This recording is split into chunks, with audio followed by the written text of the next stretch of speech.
L'aggravation de la situation financière de la maison est intervenue avec la création de nouvelles charges. Jusque-là, il y avait 3 directions techniques.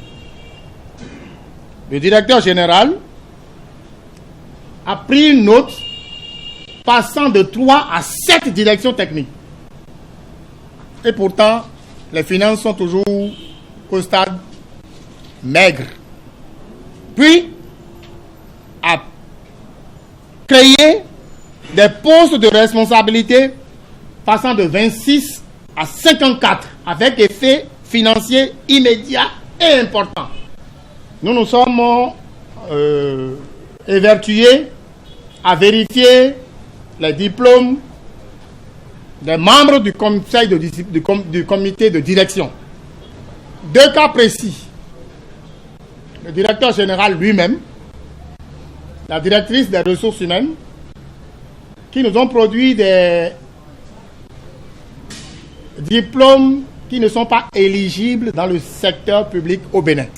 Les résultats de ces investigations ont été portés à la connaissance du ministre de l'économie numérique qui, au dire du conférencier, est dans la dynamique de ne pas prendre des résolutions adéquates. Vous savez bien que quand on veut noyer une affaire, on crée une commission, on dit on est en train, et puis voilà. Depuis le 28 septembre, et nous sommes aujourd'hui février 2017.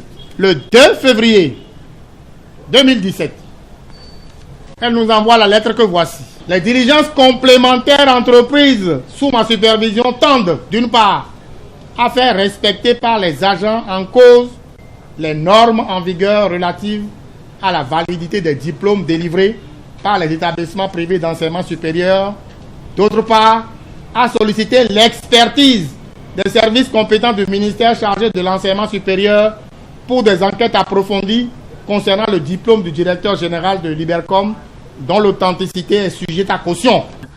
La nomination des membres de la société civile dans certaines structures étatiques telles que l'autorité de régulation des marchés publics a été le deuxième sujet de cette conférence de presse.